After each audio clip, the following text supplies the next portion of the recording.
proceso, por lo que se plantea la urgencia de cumplir con las garantías mínimas que, a pesar de estar detalladas en la ley, han presentado serias dificultades para su implementación. Estas van desde la correcta información respecto a los motivos de la detención de migrantes, la duración de dicha detención, el derecho que tienen para solicitar asilo y a comunicarse, además de la oportuna intervención y ayuda de intérpretes para facilitar la comunicación entre las autoridades y los solicitantes de asilo. Toda decisión debe estar fundada y motivada tal cual lo establece ya nuestra Constitución, pero que en la práctica aún no sucede. 9. La inclusión expresa del derecho de toda persona solicitante de recibir orientación, asistencia y representación jurídica adecuada a lo largo de todo el procedimiento de reconocimiento de la condición de refugiado, debido a las circunstancias de vulnerabilidad que estas personas presentan dada su condición. 10.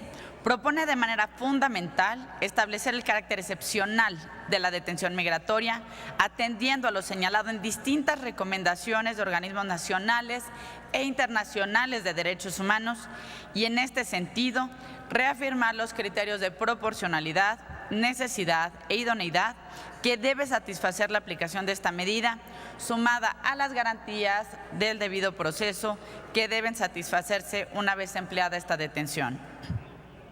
11. Garantiza a los solicitantes de la condición de refugiado el derecho a la libre circulación dentro del territorio nacional y el derecho a la privacidad de las comunicaciones entre el solicitante del reconocimiento de la condición de refugiado con su representante legal. 12. Establece que los solicitantes de la condición de refugiado tienen los siguientes derechos: acceder a servicios educativos, a una vivienda digna y decorosa, a una alimentación de calidad y otras medidas para cubrir sus necesidades básicas, recibir atención médica con el fin de prevenir, proteger y restaurar su salud, y a un trabajo remunerado, incluyendo el acceso a la formación y capacitación profesional. México durante muchas décadas fue ejemplo de apoyo, fue ejemplo de un hogar para miles de familias que huían de las dictaduras, que huían de la persecución, que tenían sus vidas corriendo peligro únicamente por sus ideales y por sus sueños. Desgraciadamente parece que esta tradición mexicana quedó un tanto olvidada en el siglo pasado. Hoy es momento que le demos plena vigencia a la modificación que hicimos al artículo 11 constitucional y que tengamos la elemental congruencia que de aquello que estamos exigiendo a los Estados Unidos de trato para nuestros migrantes, seamos también capaces de ofrecerlo a nuestros hermanos en la frontera sur que están pidiendo lo mismo a México, la elemental protección para que su vida y la de sus hijos no corra peligros. Muchas gracias y muchas gracias por todo el trabajo que hemos hecho juntos en este seno de la República sobre la agenda humanitaria y en particular sobre migración y refugiados. Muchas gracias, senadora Cuevas Barrón. Sonido en el escaño de la senadora Luisa María Calderón Hinojosa. ¿Con qué objeto, senadora? A ver si la senadora Gabriela Cuevas me permite sumarme a su iniciativa. Senadora Cuevas. Senador Flores, en el mismo sentido. La senadora Beristain, de igual manera, ¿o quiere hacer uso de la voz? Sonido en el escaño de la senadora Beristain. Para felicitar a mi compañera Gaby por esta excelente explicación que nos hizo y porque desde luego la vamos a apoyar con esta iniciativa. Gracias, Gaby. Muchas gracias, senadora Beristain. Suplico a servicios parlamentarios, el senador Encinas en el mismo sentido, suplico a servicios parlamentarios tome nota de las y los senadores que han manifestado su intención, con la anuencia de la senadora Gabriela Cuevas, de suscribir y acompañar su iniciativa. Túrnese a las Comisiones Unidas de Asuntos Migratorios y de Estudios Legislativos. Corresponde el uso de la palabra al senador Celestino Cesario Guzmán, a nombre del senador Adolfo Romero Lainas, del Grupo Parlamentario del Partido de la Revolución Democrática, para presentar un proyecto de decreto por el que se reforman la Ley de Asistencia Social y la Ley General de Prestación de Servicios para la Atención, Cuidado y Desarrollo Integral Infantil en materia de Registro Nacional de Guarderías. En uso de la tribuna, el senador Cesario Guzmán. Gracias, senador presidente. Efectivamente, a nombre del senador Adolfo Romero Lainez, hago uso de la tribuna para exponer lo siguiente. En el Estado mexicano hay un compromiso con los niños y las niñas y adolescentes en su territorio, el cual se identifica con la obligación de propiciar un ámbito de plena justicia del interés superior del niño, previsto en el artículo 4 de la Constitución Política de los Estados Unidos Mexicanos, tercero de la Convención sobre los Derechos del Niño, ratificada por México y publicada en el Diario Oficial de la Federación el 25 de enero de 1991. Y 3, 4, 6 y 7 de la Ley General de Derechos de Niñas y Niños y Adolescentes. Este principio ha sido definido por la Corte Interamericana de Derechos Humanos como la expresión del interés superior del niño, consagrada en el artículo 3 de la Convención sobre los Derechos del Niño, implica que el desarrollo de este y el ejercicio pleno de sus derechos deben ser considerados como criterios rectores para la elaboración de normas y aplicación de estas en todos los órdenes relativos a la vida del menor. Por su parte, el Poder Judicial de la Federación se ha pronunciado sobre dicho principio, como el sistema jurídico mexicano lo establece en diversas prerrogativas de orden personal y social en favor de los menores, lo que se refleja tanto a nivel constitucional como en los tratados internacionales y en las leyes federales y locales, de donde deriva que el interés superior del menor implica la toma de decisiones y la vinculación de ésta con la vida humana se realicen de modo que, en primer término, se busque el beneficio directo del niño o la niña a quien va dirigido. Uno de los derechos que componen el halo de las prerrogativas insertos en el principio de justicia superior del niño lo constituye la protección de estos en situaciones de calle, abandono, necesidad de asistencia, por estar sujetos a algún procedimiento administrativo o judicial que lo ponga en vulnerabilidad cuando quien debe ostentar su custodia representa un peligro para el menor, escenario en el cual el Estado tiene la obligación de asumir su custodia y tutela a efectos de proporcionarle un acceso al desarrollo físico y psicológico óptimo y libre de violencia. Esta obligación del Estado se realiza mediante casas cuna, casas hogar, estancias infantiles, internados, albergues, etcétera, dentro de los cuales se acoge de manera temporal o indefinidamente a los niños y las niñas, adolescentes en estado vulnerable y que actúan conforme a los principios del Programa Nacional de Asistencia Social 2014-2018. No obstante lo anterior, el Estado no cuenta con las instancias suficientes para afrontar todos y cada uno de las necesidades de los niños y las niñas adolescentes necesitados de un espacio físico de resguardo en el que se les administren bienes que satisfagan sus necesidades físicas, psicológicas y se garantice el real ejercicio de sus derechos. Ante la insuficiencia del Estado, la sociedad civil organizada ha asumido esa gran labor que la niñez de México demanda.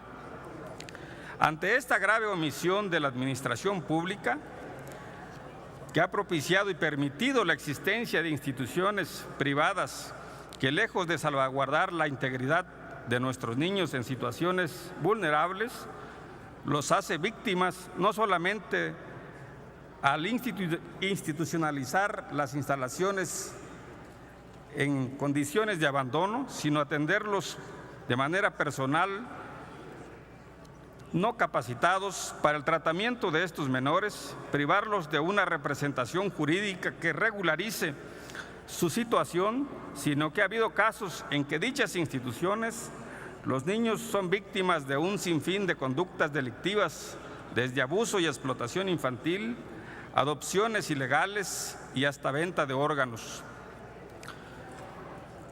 Por lo tanto, la presente iniciativa de reforma tiene como propósito insertar una obligación más rigurosa por parte de las instituciones del Estado, tratándose de la elaboración del Registro Nacional, catálogo público de los centros de atención bajo cualquier modalidad y tipo en el territorio nacional, así como fortalecer los requisitos para la obtención de autorizaciones de funcionamiento de dichos centros a efecto de garantizar una adecuada atención a los niños, a las niñas y adolescentes en situaciones vulnerables, por lo que pongo a consideración de cada uno de ustedes, compañeras y compañeros legisladores, el apoyo a esta propuesta de reforma que es de suma importancia para avanzar en la justicia que deben gozar nuestros niños, niñas y adolescentes de México. Por su atención, muchas gracias.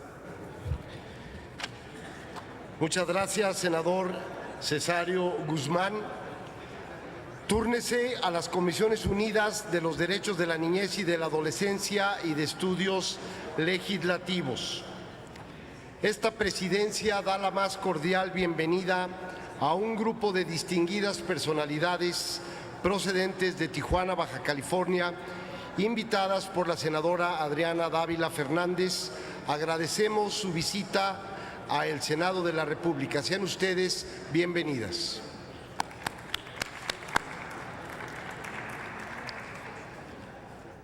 La mesa directiva recibió una iniciativa del senador Luis Armando Melgar Bravo, del Grupo Parlamentario del Partido Verde Ecologista de México, que contiene proyecto de decreto por el que se reforman y adicionan diversas disposiciones de la Ley General de Turismo, que se turna a las Comisiones Unidas de Turismo y de Estudios Legislativos.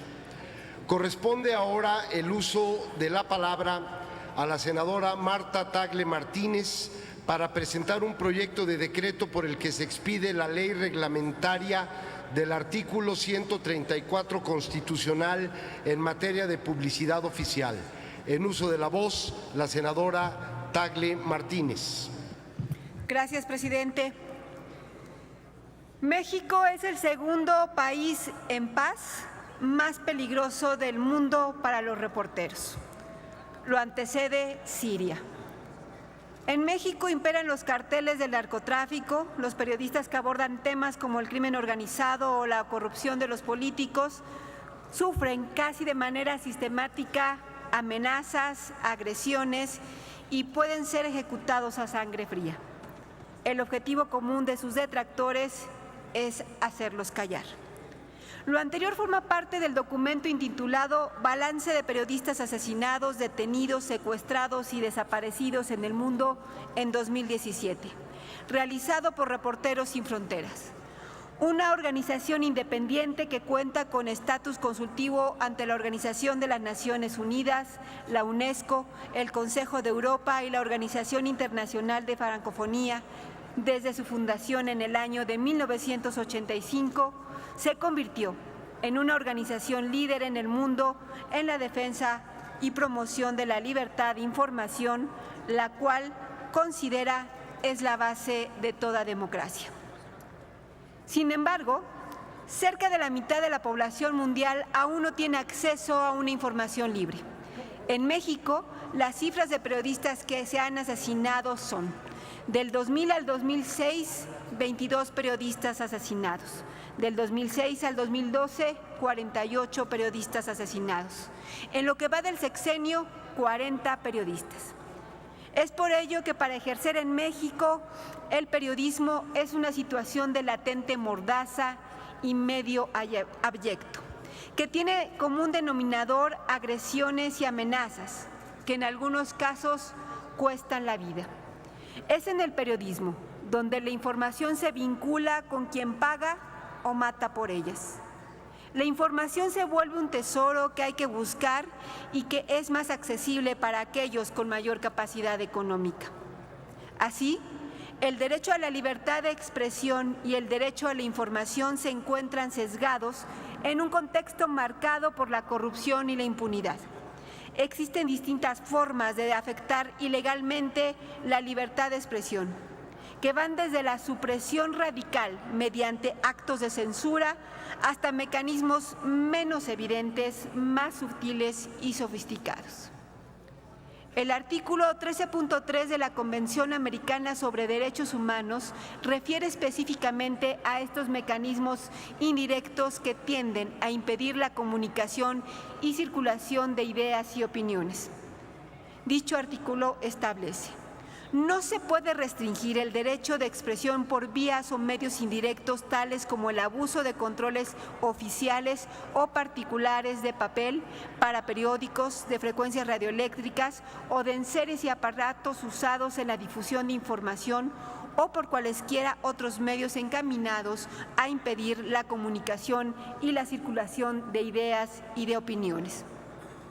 La Declaración de Principios sobre la Libertad de Expresión aprobada por la Comisión Interamericana de Derechos Humanos establece en su principio número 5 que la censura previa, interferencia o presión directa o indirecta sobre cualquier expresión, opinión o información difundida a través de cualquier medio de comunicación, oral, escrito, artístico, visual o electrónico, debe estar prohibida por la ley. Tal como se cita en el informe 2016 de artículo 19, las libertades en resistencia, la información es el bien más valioso y básico para la libertad de expresión. Sin embargo, la información que por décadas ha censurado a periodistas y medios de comunicación es el referente a la publicidad oficial, de manera indirecta o sutil, mediante la distribución arbitraria y discriminatoria de los recursos públicos dirigidos para tal fin. En ese sentido, la Relatoría Especial para la Libertad de Expresión en su informe anual 2003 dedicó un capítulo especial a estudiar el fenómeno y concluyó que la obstrucción indirecta a través de la publicidad estatal actúa como un fuerte disuasivo de la libertad de expresión. Según indicó en ese momento la Relatoría Especial, este tema merece especial atención en las Américas, donde la concentración de los medios de comunicación ha fomentado históricamente el abuso de poder por parte de los gobernantes en la canalización de dinero destinado a la publicidad. Evidentemente, ha sido una relación perversa en la que información está supeditada al dinero, que entra y sale de los bolsillos de los medios de comunicación. Artículo 19 ha sido enfático en advertir sobre los montos millonarios ejercidos de manera arbitraria e indiscriminada para promover figuras públicas y generar una forma de censura sutil e indirecta, donde la famosa frase de López Portillo, "no te pego para que me pegues", sigue vigente en nuestros días. Han documentado cómo el sistema económico se ha convertido en el mecanismo perfecto para limitar los flujos de información independiente y plural. Es por ello que han alzado la voz y visibilizado la falta de legislación que limita al gobierno federal a entregar cantidades masivas o fijar contenidos de la comunicación desde el gobierno para la sociedad, considerando que nunca ha habido suficiente voluntad política para que se convierta en un tema de la agenda pública y a pesar de un buen número de iniciativas, no se ha discutido y mucho menos aprobado. Es importante recordar que al inicio del sexenio, Enrique Peña Nieto prometió regular el uso arbitrario e indiscriminado de la publicidad oficial. La promesa se trasladó al compromiso número 95 del Pacto por México, sin que se lograra su cumplimiento, y 4 años después quedó en el olvido. No obstante, el gasto se sigue acumulando y hasta diciembre de 2016 el gobierno federal reportó un ejercicio preliminar de más de 9,026 millones de pesos y un gasto acumulado de 34,109 millones de pesos en 4 años del gobierno. Las cifras evidencian el uso indiscriminado de los recursos públicos, la discrecionalidad y opacidad en la asignación y el ejercicio del mismo. Es menester de toda democracia dar certeza de la administración de los recursos públicos. Respecto a ello, Norberto Bobbio, en su obra El futuro de la democracia, hace la siguiente interrogante: ¿no hay nada secreto en el gobierno democrático?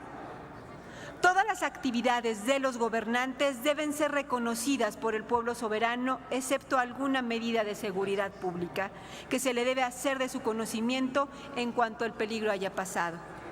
Este fragmento pone, por ejemplo, por qué enuncia en pocos renglones en uno de los principios fundamentales del Estado constitucional que la publicidad es la regla, el secreto debe ser la excepción.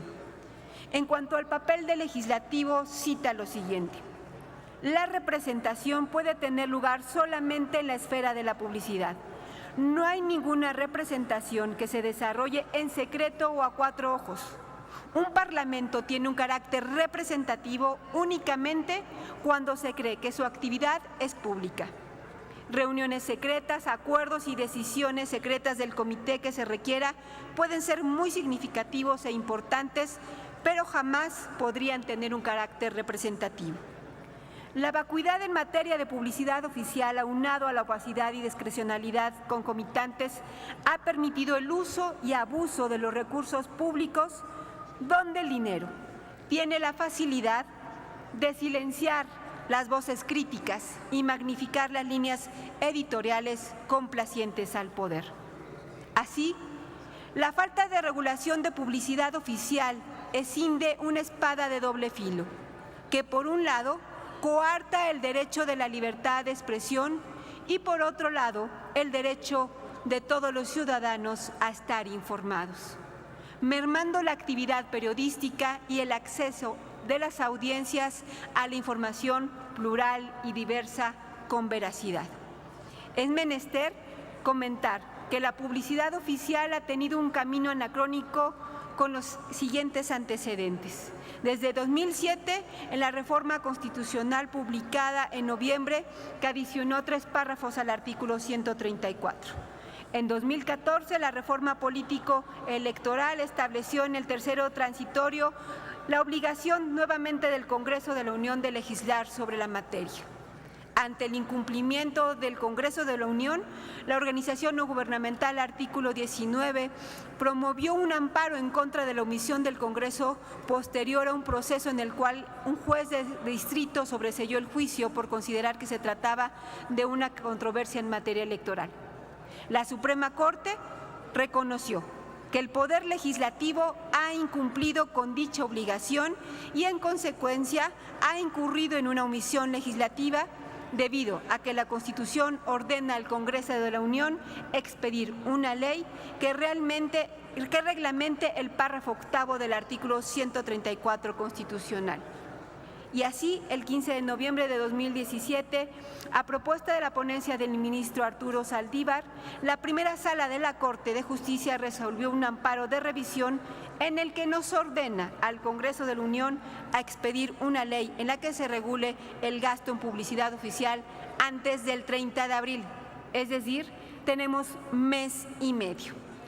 Así pues, necesitamos considerar en la legislación que debemos ya estar discutiendo las bases mínimas que ha establecido las organizaciones para la publicidad oficial, que se recoge en principios sobre la regulación de la publicidad oficial y libertad de expresión emitidos por la Organización de los Estados Americanos y la Comisión Interamericana de Derechos Humanos con el fin de evitar su uso como mecanismo de censura indirecta, el cual es una de las formas prohibidas por el artículo 13.3 de la Convención Interamericana. Estas bases mínimas son: la ley de publicidad oficial no debe desaparecer, debe ser una ley general y completa. Se deben definir criterios de asignación basados en la idoneidad. Debe haber máxima publicidad, transparencia y regulación en la mediación de la audiencia, circulación, visitas y rating, contenidos de utilidad pública y libertades de promoción personalizada. La publicidad oficial debe ser simple, identificable. Se debe fomentar la pluralidad y la diversidad. Debe haber mecanismos de control y un uso racional de los recursos públicos. Y en ese sentido es que el día de hoy presento esta iniciativa de ley que busca precisamente regular la publicidad oficial. Y dado que el día de hoy ha sido publicado un acuerdo por parte de las juntas de coordinación política de ambas cámaras, en las que se ha decidido que la Cámara de Origen para la discusión de esta iniciativa a fin de dar cumplimiento al fallo de la Suprema Corte de Justicia de la Nación sea la Cámara de Diputados, quiero solicitarle al presidente que esta iniciativa sea turnada a ese lugar y que además sea considerada en el proyecto de dictamen que ya circula por parte de la Comisión de Gobernación y en la cual también recientemente se incorporó una nueva iniciativa el pasado 13 de marzo en la colegisladora.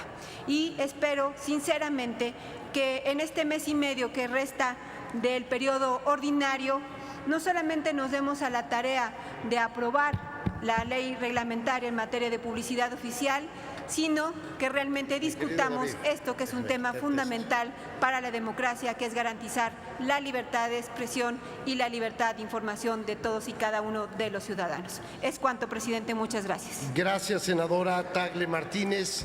Sonido en el escaño del senador Víctor Hermosillo para suscribirla, don Víctor. Así es. En el mismo sentido, la senadora Silvia Martínez quiere hacer uso de la voz. Por favor, sonido en el escaño de la senadora Silvia Martínez. Quisiera pedirle a la senadora Marta Tagle que me permita suscribir su iniciativa. Me parece que esta iniciativa abona a la discusión y debate que estamos teniendo sobre el tema de propaganda gubernamental. Y creo que las posiciones que se observan en esta iniciativa arrojan una defensa de los derechos humanos y sobre todo hablar de la equidad en la contienda. Por eso creo que es importante que también esta iniciativa se sume a la discusión que actualmente se está dando el tema y que sea una nueva aportación para que el Senado de la República saquemos una ley que cumpla con las mejores condiciones para los ciudadanos, los actores políticos y los medios de comunicación. Es cuanto. Muchas gracias, senadora Silvia Martínez. El senador López Brito, el senador Daniel Ávila en el mismo sentido, senador Alejandro Encinas, senador Zoé Robledo. ¿Quiere hacer uso de la voz? Sonido en el escaño del senador Zoé Robledo. Muchas gracias, senador presidente. Felicitando a la senadora Tagle por la presentación de esta iniciativa y para comentar, porque efectivamente es un tema del cual tenemos un reloj que va marcando las horas, los minutos, hasta ese plazo del 30 de abril para que el legislativo no cometa un desacato a una orden judicial. En ese sentido, me gustaría precisar dos temas. Primero, las mesas directivas de las comisiones a donde están turnadas una serie de iniciativas, la Comisión de Gobernación, la Comisión de Estudios Legislativos y la Comisión de Radio, Televisión y Cinematografía, estamos publicando un acuerdo de una ruta para la dictaminación.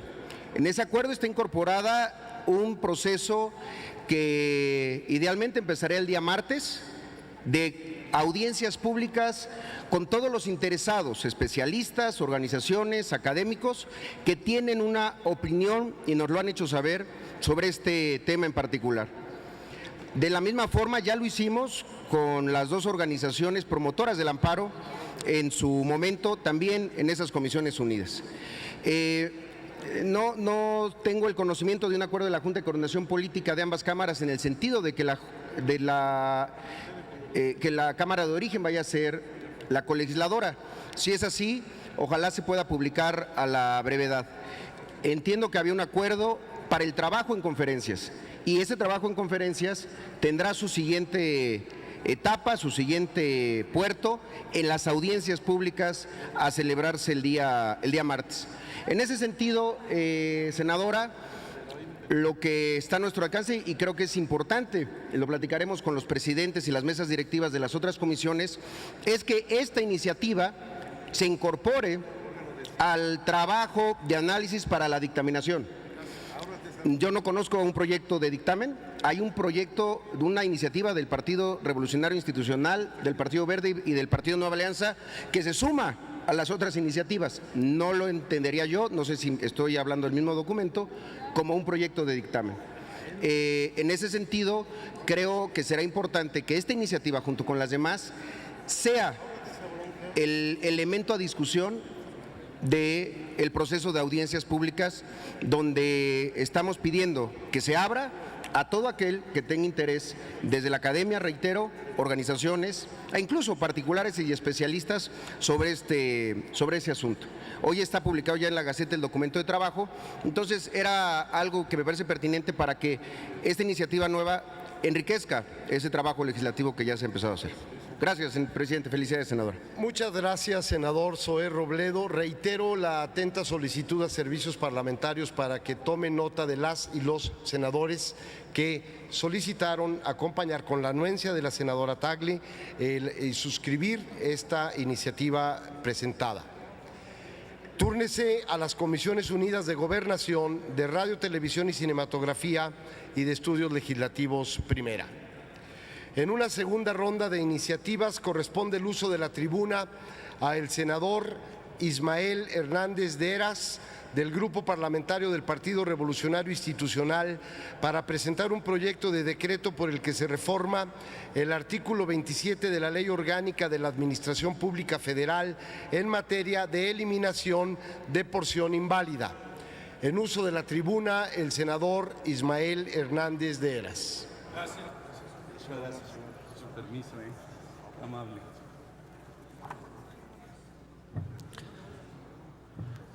Con su permiso, señor presidente, compañeras y compañeros, senadoras y senadores, la seguridad jurídica es un valor que nos brinda certeza y tranquilidad respecto al orden normativo a todos los ciudadanos mexicanos.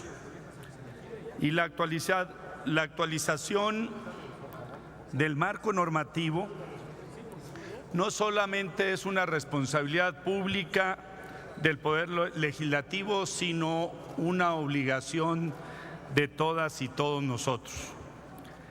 Tener las normas al día es la mejor forma de garantizar gobernabilidad democrática y legitimidad de las leyes ante la sociedad mexicana. Por ello, las resoluciones de la Suprema Corte de Justicia de la Nación deben atenderse de manera oportuna, siempre también que se genere consenso y que así lo permita, porque sus resoluciones reflejan el trabajo de control de la constitucionalidad cuando un poder se excede en la interpretación constitucional y va más allá de los contenidos de la Carta Magna. El 17 de enero del 2013, con motivo de las reformas a la Ley Orgánica de la Administración Pública Federal, un grupo de legisladores de los grupos parlamentarios del Partido Revolucionario Institucional, del Partido Verde y del PANAL presentaron una acción de inconstitucionalidad ante la Suprema Corte. El propósito fue impugnar contenidos al artículo 27 de la Ley Orgánica sobre la temporalidad de comparecencias y funcionarios comparecientes ante órganos legislativos.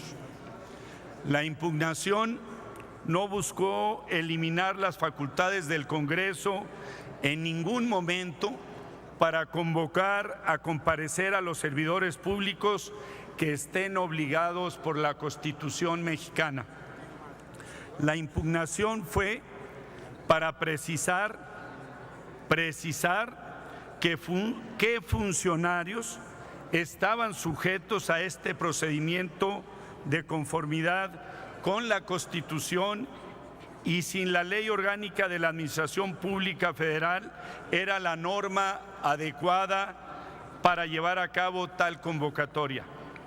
El 23 de octubre de 2014, el Tribunal Pleno de la Suprema Corte resolvió prácticamente de manera favorable toda la impugnación en su resolución número 1/2013.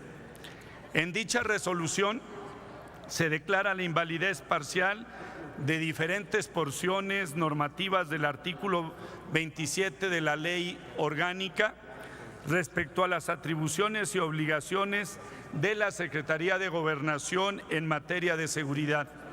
La Ley Orgánica de la Administración Pública Federal constituye la norma que establece las bases de organización de la forma de gobierno democrático de los Estados Unidos mexicanos. Es el instrumento normativo que asigna a las dependencias y entidades de la Administración Pública Federal las diferentes responsabilidades que la Constitución Política de los Estados Unidos mexicanos encomienda al Poder Ejecutivo Federal. La norma constituye una base esencial del Estado de Derecho, pues señala con precisión los límites de las responsabilidades de los encargados de despacho y titulares de las entidades del sector paraestatal conforme a la ley. De ahí la relevancia de actualizar la norma conforme a la resolución de la Suprema Corte de Justicia de la Nación, precisamente por un principio de seguridad jurídica y eficacia normativa. Por su atención, muchas gracias. Damos inicio al proceso legislativo de armonización en el terreno de este artículo. Gracias por su atención. Gracias a usted, senador Ismael Hernández de Heras. Túrnese a las Comisiones Unidas de Gobernación y de Estudios Legislativos Primera. Se concede ahora el uso de la tribuna a la senadora María del Rosario Guzmán Avilés, del Grupo Parlamentario del Partido Acción Nacional, para presentar un proyecto de decreto por el que se reforma la Ley General del Sistema Nacional de Seguridad Pública y la Ley de la Comisión Nacional de los Derechos Humanos en materia de participación del presidente de la Comisión Nacional de Derechos Humanos en el Consejo de Seguridad Pública. En uso de la voz, la senadora Guzmán Avilés.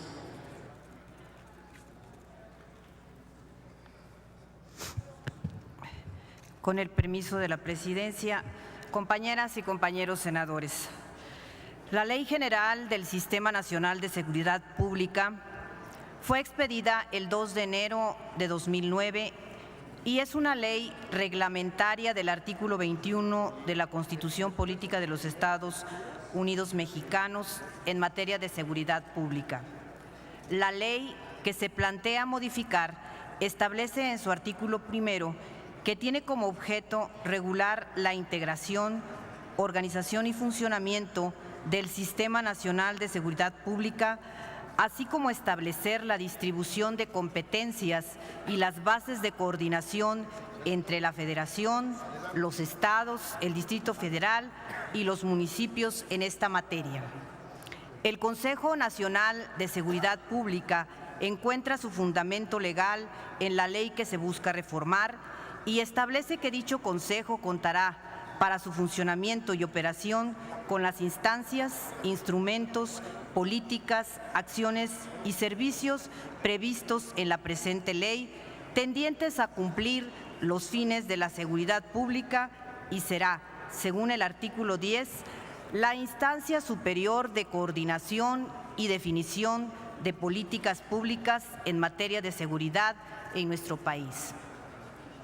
El artículo 12 de la ley en comento establece quiénes serán los integrantes del Consejo Nacional de Seguridad Pública. Estos son el presidente de la República, quien lo presidirá, el secretario de Gobernación, el secretario de la Defensa Nacional, el secretario de Marina, el secretario de Seguridad Pública, el Procurador General de la República, los gobernadores de los estados, el jefe de gobierno del Distrito Federal y el secretario ejecutivo del sistema. El presidente del Consejo será suplido en sus ausencias por el secretario de Gobernación y además el Consejo podrá invitar por la naturaleza de los asuntos a tratar a las personas, instituciones y representantes de la sociedad civil que puedan exponer conocimientos y experiencias para el cumplimiento de los objetivos de la seguridad pública. Dicha participación será con carácter honorífico. Además de lo anterior, el último párrafo de dicho artículo establece que el presidente de la Comisión Nacional de Derechos Humanos será invitado permanente de este Consejo. Sin embargo, se propone con esta iniciativa que la calidad de invitado del presidente de la Comisión Nacional de Derechos Humanos debe sustituirse por la figura de integrante, puesto que la mejor conocida CNDH es la instancia encargada de velar por el respeto absoluto a los derechos humanos en nuestro país y que, además de ser protectora y garante de los derechos fundamentales, es una institución de suma importancia en el Estado mexicano. Tomando en consideración que se propone integrar al presidente de la Comisión Nacional de Derechos Humanos como integrante del Sistema Nacional de Seguridad Pública y que la fracción quinta del mencionado artículo se encuentra obsoleta, al ya no existir hoy en día la Secretaría de Seguridad Pública, se propone eliminar del texto al titular de la Secretaría, hoy extinta, y en su lugar integrar al presidente de la Comisión Nacional de Derechos Humanos como integrante del sistema. El artículo 21 de nuestra Carta Magna refiere que la actuación de las instituciones de seguridad pública deberán regirse por los principios de legalidad, objetividad, eficiencia, profesionalismo, honradez y respeto a los derechos humanos reconocidos en nuestra Constitución. Derivado de ello, es considerable incluir al presidente de la Comisión Nacional de Derechos Humanos como parte integrante del Consejo Nacional de Seguridad Pública y dejar de incluirlo como un invitado del Consejo, puesto que la investidura de dicha comisión merece formar parte de tan importante instancia en materia de seguridad pública.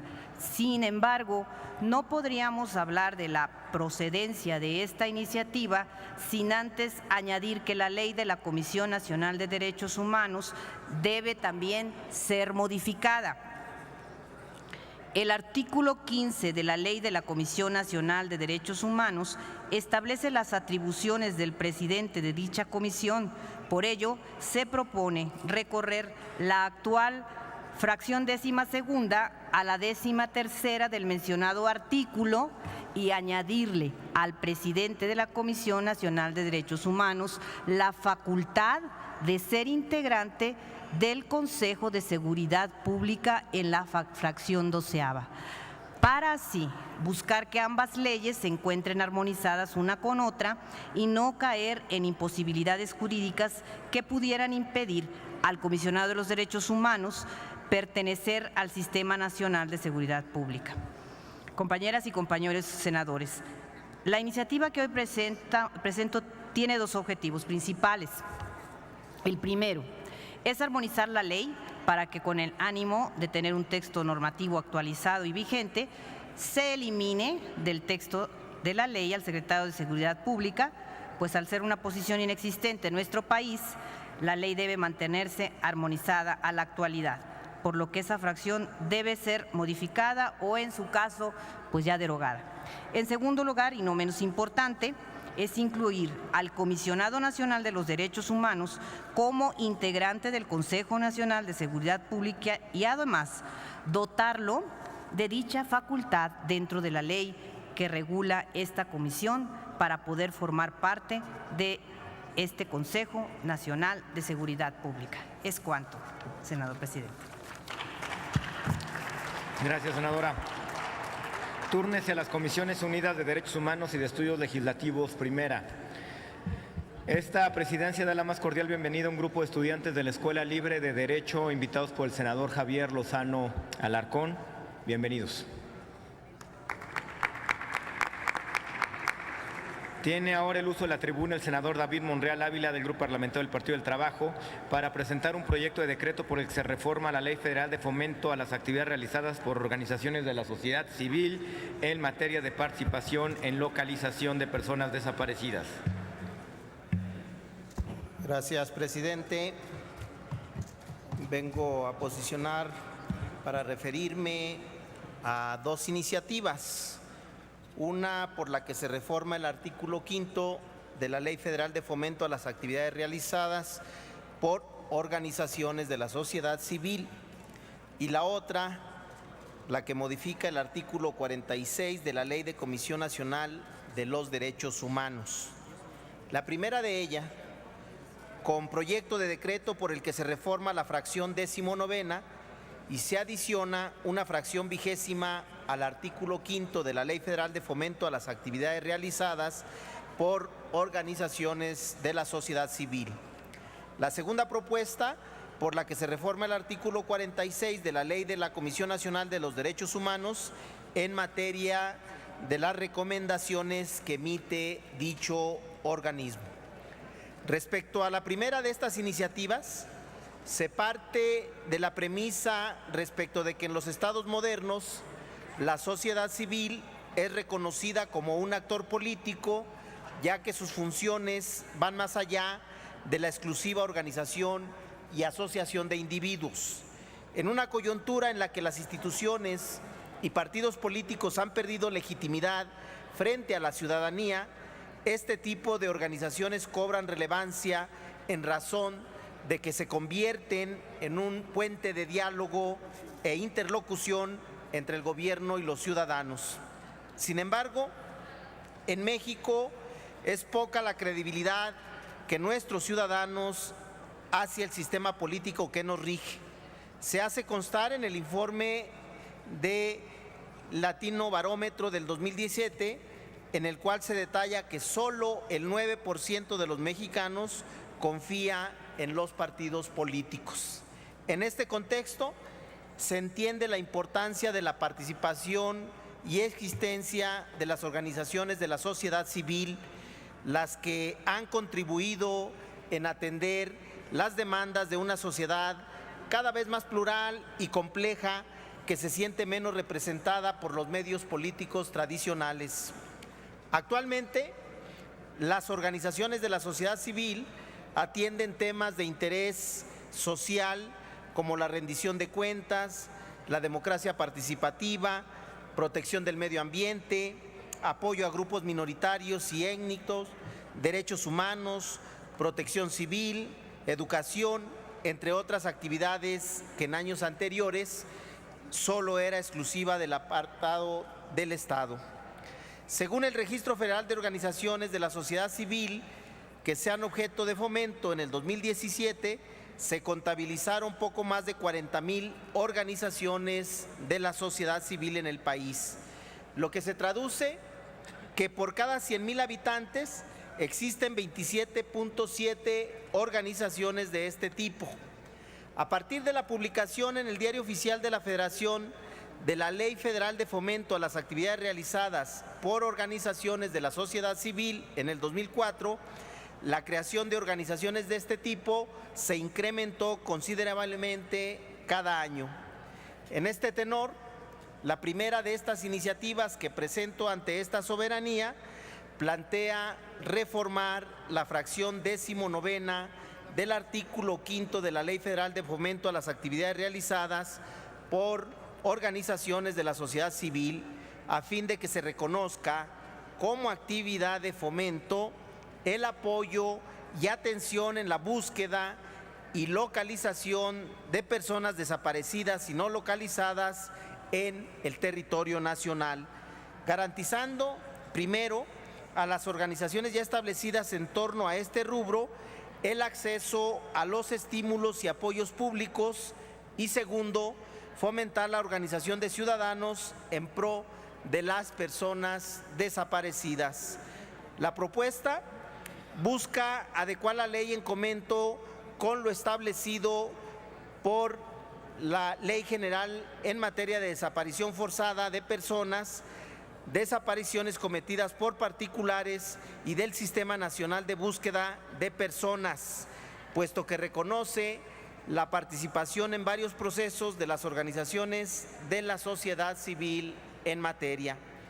Esta adecuación es congruente con lo establecido por la nueva ley en la materia y coadyuva para que las acciones gubernamentales adquieran un mayor alcance social y se potencialicen las capacidades de las organizaciones de la sociedad civil en materia de las personas desaparecidas o no localizadas, buscando contribuir de manera eficiente en la atención y solución al grave problema que representa dicha práctica inhumana.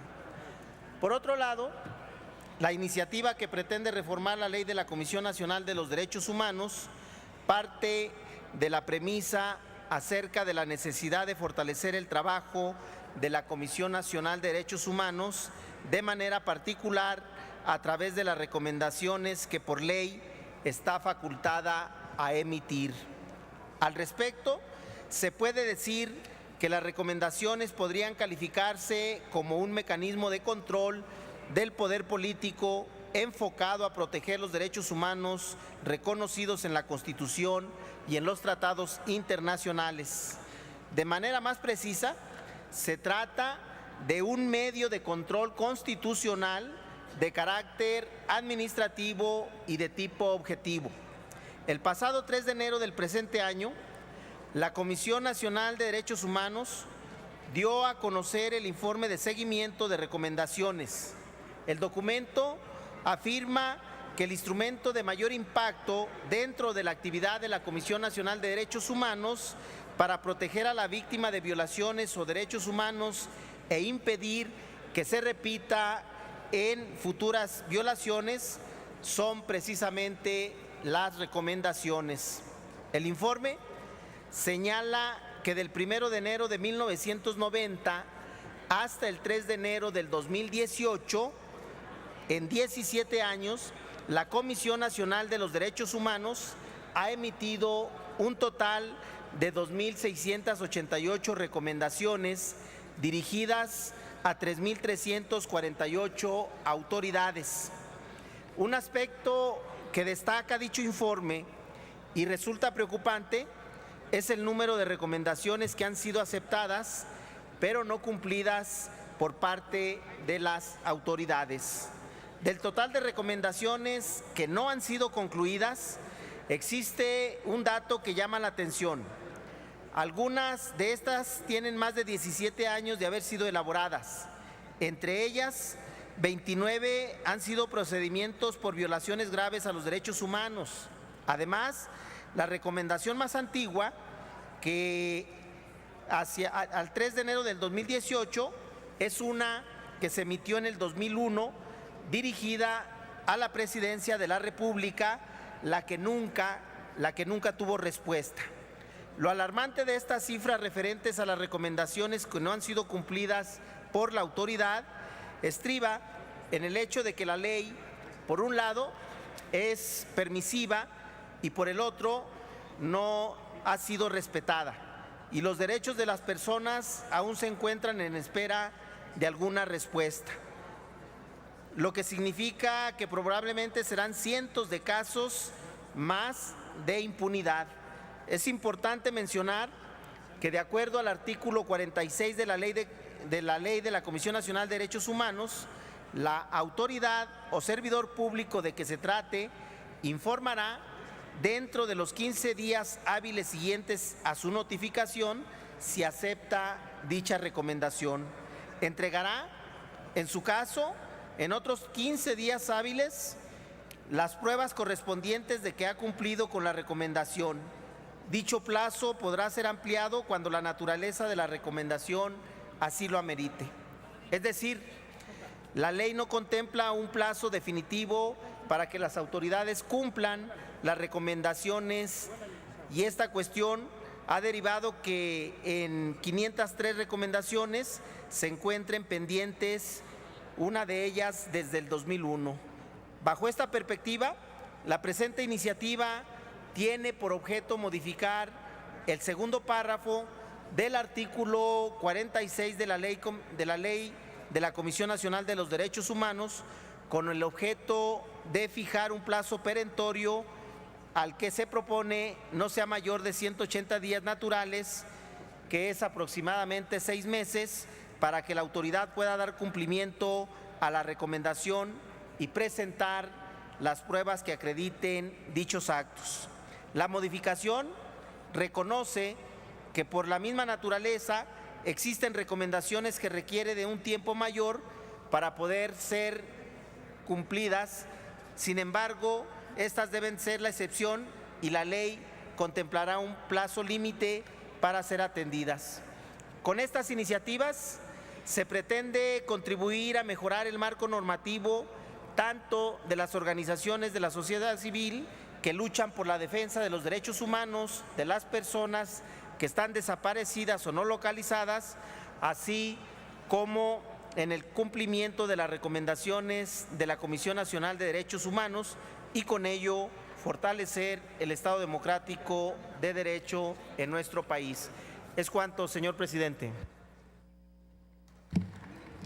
Muchas gracias, senador Monreal. Daremos los turnos correspondientes. El proyecto de reformas a la Ley Federal de Fomento a las Actividades Realizadas por Organizaciones de la Sociedad Civil se turna a las Comisiones Unidas de Desarrollo Social y de Estudios Legislativos. Y el proyecto que modifica el artículo 46 de la Ley de la Comisión Nacional de los Derechos Humanos se turna a las Comisiones Unidas de Derechos Humanos y de Estudios Legislativos. Enseguida tiene el uso de la tribuna la senadora Angélica de la Peña Gómez para presentar a nombre propio y de los senadoras y senadores del Grupo Parlamentario del Partido de la Revolución Democrática un proyecto de decreto por el que se adiciona la Ley General del Sistema Nacional de Seguridad Pública en materia de ejecución de medidas para adolescentes.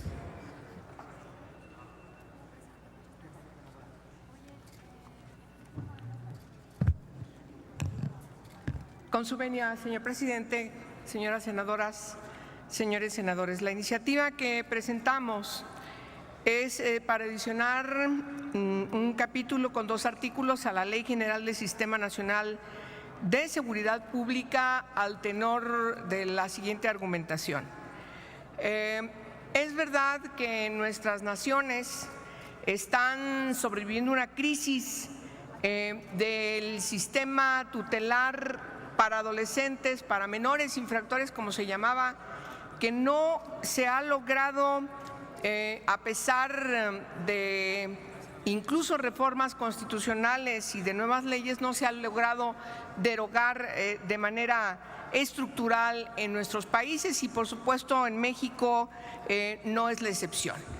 Todo esto deriva de un nuevo enfoque a partir de la Convención sobre los Derechos de la Niñez, que establece de manera puntual que aun cuando se trata de una persona menor de edad, debe tener una aplicación de la ley de manera más benigna. Cuando derogamos el concepto de inimputabilidad a las personas menores de edad, recordemos que lo que se empezó a promover son reformas al Código Penal para que la edad penal empezase a bajar a 16 años, a 17 y muchas iniciativas a bajarlo a 15 años. Era necesario atender las recomendaciones que desde la Organización de Naciones Unidas y particularmente el Comité de Derechos de la Niñez se han venido haciendo a nuestro país para derogar la doctrina de situación irregular y emerger la doctrina de protección integral, precisamente de la Convención, que integra además una serie de reglas y de directrices de cómo tiene que atenderse a quienes infringen las leyes penales, cómo tiene que abordarse la prevención social de delito, cómo deben trabajar las autoridades para atender a quienes infringen las leyes penales y no confundir que sea tratado como una persona infractora a quien comete una infracción administrativa o se encuentra en situación de abandono, etcétera. De allí que en 2005 reformamos la Constitución, el artículo 18, el primer artículo en la Constitución inscrito en el debido proceso legal, y posteriormente el diseño de distintas leyes en los estados de la República, un mosaico diverso de interpretaciones de lo que el artículo 40 de la Convención sobre Derechos de la Niñez planteaba, y por supuesto lo que el propio 18 constitucional establecía, de tal manera que ahora en el Senado de la República lo que hicimos fue, además ante la ausencia de una ley federal que no teníamos, lo que hicimos fue reformar la Constitución para otorgarnos el mandato en el artículo 73, fracción 21, inciso C, para hacer una sola ley en el país. ¿Por qué hago referencia a esta historia? Porque el contexto tiene que ser nuevamente reafirmado y hay que poner a la historia en primer plano cuando tratamos estos asuntos. Consecuencia de la Ley Nacional del Sistema Integral de Justicia Penal para Adolescentes, diseñamos una serie de mecanismos importantes que son necesarios e indispensables para que este sistema pueda tener plena vigencia. Es decir, se garantice la reinserción social de aquellos adolescentes mayores de 12 años y menores de 18 años que han cometido una infracción a un ordenamiento penal y sean, como lo establecen estos tratados y la propia ley, puedan, insisto, ser reinsertados en su comunidad, en su familia, si no funciona esa familia, una familia sustituta, y la responsabilidad del Estado para garantizar que estos chicos y chicas sean tratados conforme a su edad, que sean atendidos conforme a su edad, que sean vistos como lo que son, personas en desarrollo que necesitan de una protección fundada principalísimamente, sin lugar a dudas, en el ejercicio de sus derechos. De tal manera que constituimos instituciones, órganos y autoridades especializadas. Hoy hay dos debates en la sociedad. En el ámbito del Poder Judicial, los jueces que tienen que ser especializados en esta materia no lo están siendo. Jueces en materia penal para adultos atendiendo a la materia relacionada con adolescentes que cometen infracciones a la ley penal. Ese es un error. Contraviene la Constitución, contraviene la ley, contraviene la Convención. Tenemos que insistirle al Poder Judicial que tiene que constituir autoridades especializadas en esta materia. No es igual, no es la misma referencia como tiene que ser tratado una persona adulta a una persona menor de 18 años de edad. Y el otro gran debate que hay tiene que ver con que un adolescente que comete un delito grave, que se ve involucrado en un hecho en donde alguien pierde la vida, adulto o incluso menores de edad, sigue habiendo un sentimiento por parte de la gente respecto de que tienen que ser sancionados como adultos. Y si un adulto en un delito similar tiene una sanción punitiva de 40 años, a quien tiene 15 años o 13 años o 17 años hay que endilgarle una sanción de 40 años. Ese sentimiento que encontramos en muchísimas familias, en muchísima gente, tiene una razón de ser: el fracaso de nuestra ley, el fracaso de las instituciones que establecimos en la ley, que tienen que funcionar para que el sistema integral de justicia para adolescentes infractores, para adolescentes que cometen infracciones a la ley penal, funcione de manera eficiente. Y todas las autoridades tienen algo que hacer. Ya mencioné la parte del Poder Judicial, pero las autoridades administrativas tienen mucho que hacer, particularmente las que están inscritas en la asistencia social, para aquellos delitos en donde, como dice el 18 constitucional, solamente como último recurso puedan ser privados de la libertad. También hay otro tema que tiene que ver con la integración de las autoridades administrativas, como pasa exactamente con las del órgano de readaptación social que se encarga de la administración de los centros de privación de libertad para adultos, estatales, federales o de alta seguridad. También la ley establece que tiene que existir la misma constitución de organismos, de un organismo de autoridades administrativas que se encarguen de ver la implementación, insisto, integral, coordinada, armónica, con un solo enfoque, como dice la ley, como dice la Convención, como dice la Constitución, para que podamos lograr el objetivo de esta transición al nuevo sistema inscrito en la doctrina de protección integral. De tal manera que hoy estamos en falta, porque la ley que nosotros aquí aprobamos en el Senado de la República, que tuvo un gran éxito y fue avalada y reconocida a nivel internacional en su artículo transitorio 14º, establece que se tiene que organizar en el Sistema Nacional de Seguridad Pública también la participación de la Conferencia Nacional de Autoridades Administrativas en la ejecución de medidas para adolescentes. Esta falta de integración de este organismo y del nombramiento de su secretario técnico, entonces nosotros dimos una vacatio legis de 180 días. Como se puede ver, desde que aprobamos esta ley a la fecha de hoy, pues estamos totalmente en falta.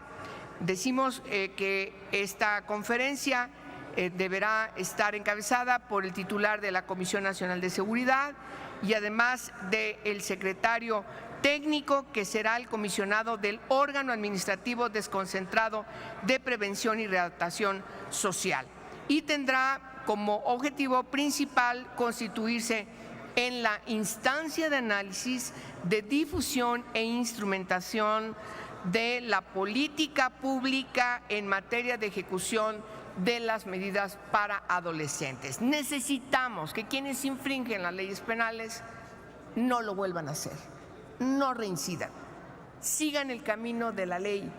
Hay que crearle las condiciones por ser personas menores de edad para que efectivamente se pueda lograr este propósito, y entonces el sentimiento de la gente no sea de frustración, de incapacidad, respecto de que está fallando ese sistema, y por lo tanto la imagen que se da es de que un niño, un adolescente con una sanción de privación de libertad de 5 años por un delito grave es insuficiente para la crisis inscrita en la falta de una reparación del daño cuando se trata de una víctima, sobre todo cuando es una víctima menor de edad. Es un tema trascendental, necesitamos constituir este órgano, de tal manera que las reformas que estamos proponiendo hoy es en el capítulo 6º bis nuevo en la Ley General del Sistema Nacional de Seguridad Pública, 2 artículos, el 31 bis, donde plantea la Conferencia Nacional de Autoridades Administrativas especializadas en la ejecución de medidas para adolescentes, que estará integrada por los titulares de las unidades administrativas de ejecución de medidas para adolescentes de la Federación, de las 32 entidades federativas, y será presidida por el titular de la Comisión Nacional de Seguridad. Esta conferencia tendrá un secretario técnico y luego el 31 ter, que define cuáles son las funciones de esta Conferencia Nacional de Autoridades Administrativas especializadas en la ejecución de medidas para adolescentes. No menciono las 9 fracciones que estamos planteando a este artículo y que definen las funciones, pero varias de ellas están inscritas precisamente a lograr que adolescentes menores de 18 años que infringen las leyes penales reciban, como es su derecho por ser menores de edad, las directrices que permitan su reinserción social efectiva, para que no vuelvan a cometer nuevamente ningún otro delito, y por lo tanto garantizar con otras autoridades la protección de sus derechos, o cuando faltan esos derechos, entonces que los gocen, definiendo con puntualidad, de manera individual, a partir de un plan personalizado en cada una de estas chicas, estos chicos, el que tengan la verdad, derecho a un proyecto de vida que por sus propias circunstancias del hábitat en donde se han desenvuelto, pues los ha llevado a cometer estos delitos. es cuánto. Ojalá que nos pongamos de acuerdo, de veras, estamos en falta con este transitorio y es necesario porque el sistema no está funcionando. Falta integrar este órgano para que las autoridades a nivel federal y a nivel local se pongan de acuerdo para definir las directrices, las políticas públicas para lograr el objetivo de esta ley. Muchas gracias a todos ustedes por su atención. Túrnese a las Comisiones Unidas de Seguridad Pública y de Estudios Legislativos, segunda. En otro apartado, adelante, senadora. Quiero que vaya a las comisiones que hicimos la ley. Justicia, Derechos Humanos y Niñez, puesto que el enfoque tiene que ser de derechos humanos. Son las comisiones que hicieron la Ley Nacional de Justicia para Adolescentes. ¿Me permite analizar su petición, senadora, por favor? Ver el contenido de su iniciativa. Me parece que sí. Déjeme analizar el tema y ponderamos su solicitud. En otro apartado de nuestra agenda tenemos dictámenes para primera lectura. De cuenta la Secretaría con ellos. Tenemos los siguientes dictámenes para primera lectura. Uno de las Comisiones Unidas de Comercio y Fomento Industrial y de Estudios Legislativos primera, con proyecto de decreto por el que se expide la Ley de Fomento a la Industria Vitivinícola. Uno de las Comisiones Unidas de Medio Ambiente y Recursos Naturales y de Estudios Legislativos primera, con proyecto de decreto por el que se declara el día 22 de septiembre de cada año como el Día Nacional sin Automóvil. Y uno de las Comisiones Unidas de Relaciones Exteriores y de Estudios Legislativos, con proyecto de decreto por el que se reforman, adicionan y derogan diversas disposiciones de la Ley del Servicio Exterior Mexicano.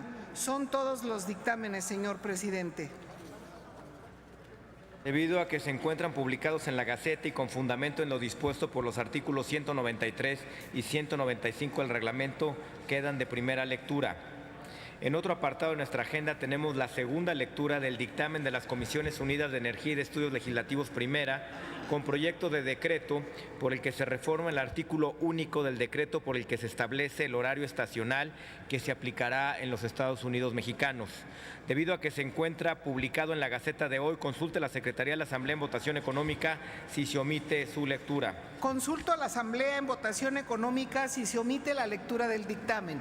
Quienes estén porque se omita, a favor de levantar la mano. Quienes estén porque no se omita, a favor de levantar la mano.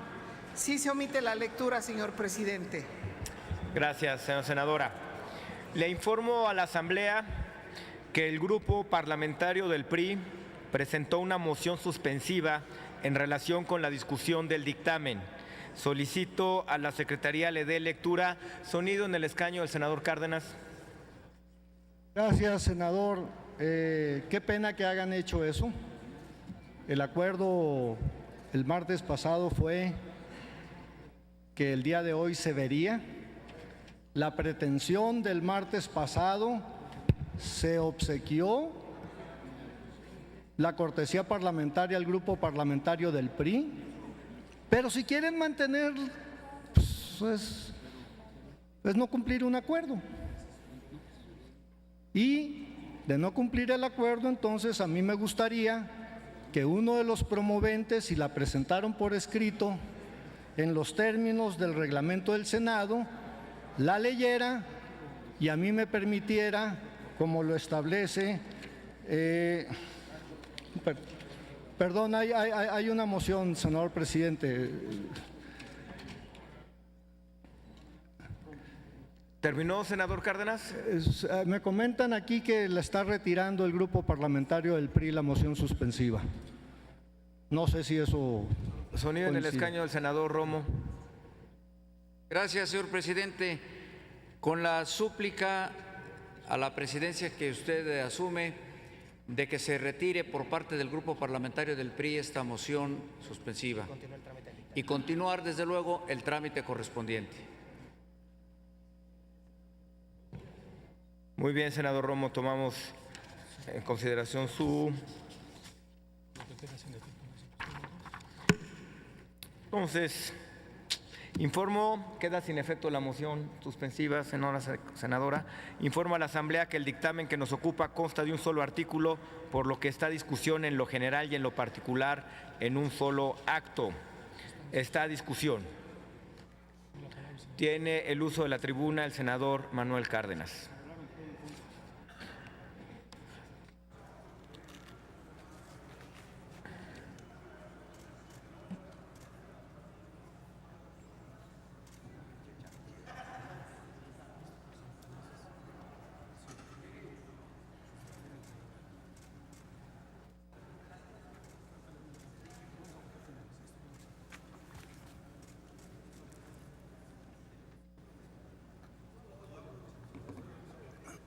Con el permiso de la presidencia, compañeros senadores y senadoras, el tema que hoy vamos a ver es un tema de justicia social. Es un tema que desde hace años reclama más de 200,000, así computados casi 263,000 sinaloenses, que lo expresaron en una iniciativa ciudadana hace más de 2 años. Pero también los senadores de la zona noroeste, de Sinaloa y de Sonora, habíamos presentado una iniciativa en el mismo sentido. Cuando esta se presentó, la firmó el senador Salvador López Brito del PAN, a quien le reconozco el esfuerzo que hace y que como médico y presidente de la Comisión de Salud está muy consciente y muy pendiente que independientemente de que sea un reclamo de casi todos los sinaloenses, ayuda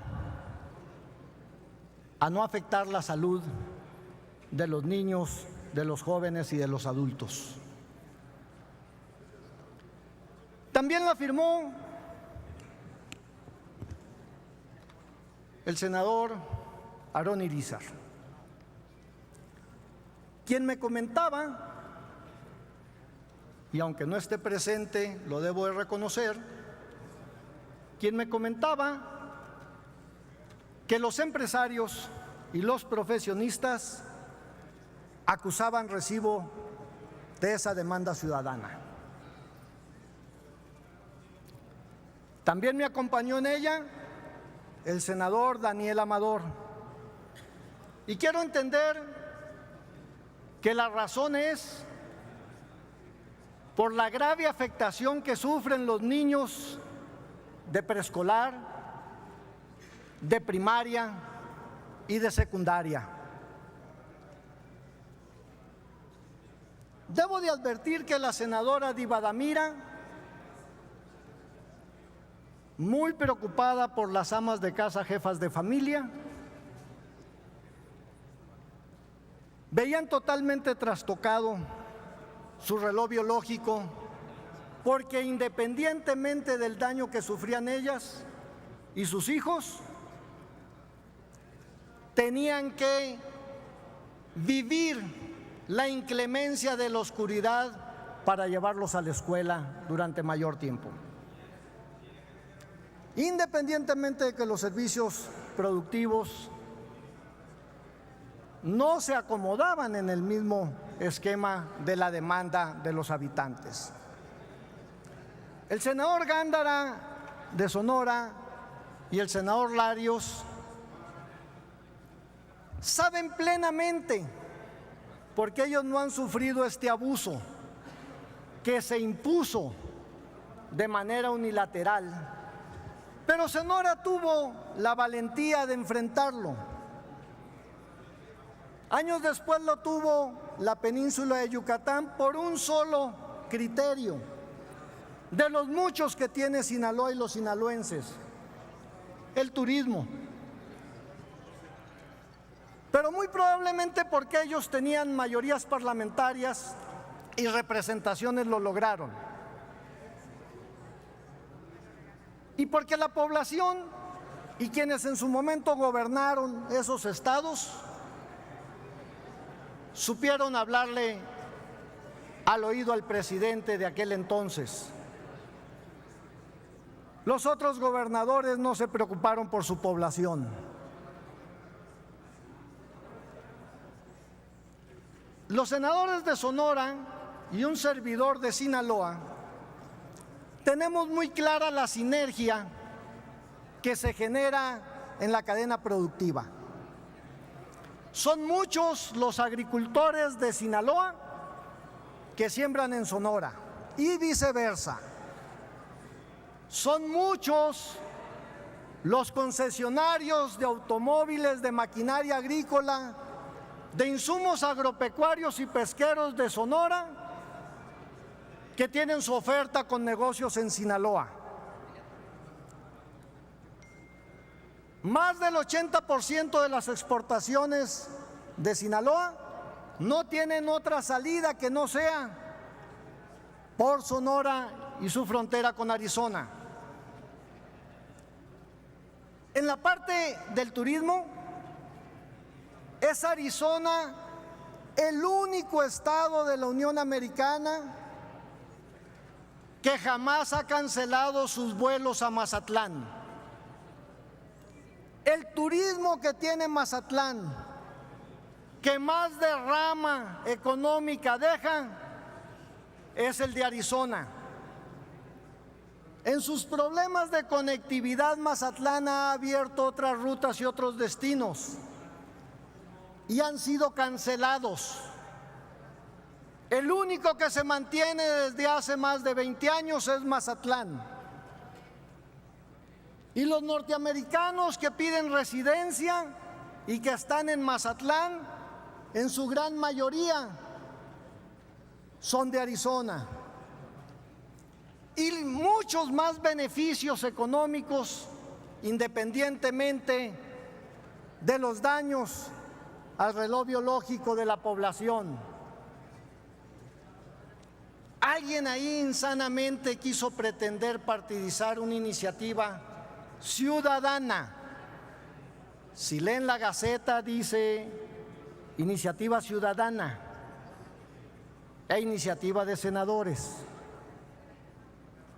Por eso cuando yo se lo planteé al grupo parlamentario del PRD, después de que, advierto, este tema se tuvo que atender por un proceso judicial y muy amablemente el presidente de la Comisión de Energía, el senador Vega Casillas, y el secretario, el senador Ascensión Orihuela, que conocen los mercados primarios, la producción primaria y la exportación agrícola y frutal,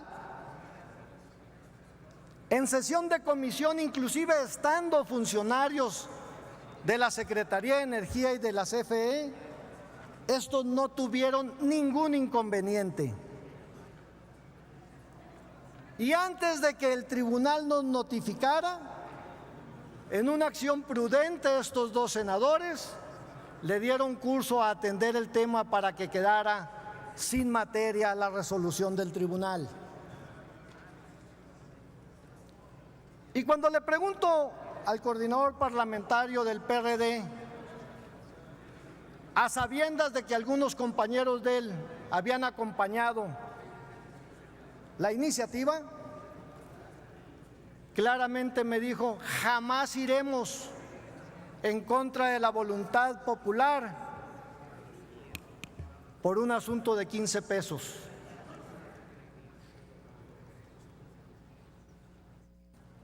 Y muy probablemente me hizo ese comentario porque el argumento que quisieron plantear 14 empresarios fue tan débil que quisieron hacerle creer a la gente que el ahorro nacional era el ahorro estatal. Y lo que tampoco dijo esos 14 empresarios, que son menos que los senadores que firmamos la iniciativa,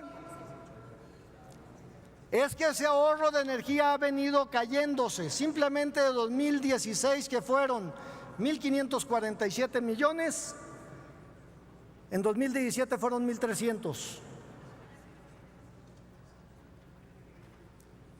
El día de ayer, el senador Patricio Martínez del PRI planteaba otro tema muy sentido, que es de justicia social, el de las medicinas. Y todos le aplaudimos. Pero lo que no quieren entender estos 14, 15 empresarios de Sinaloa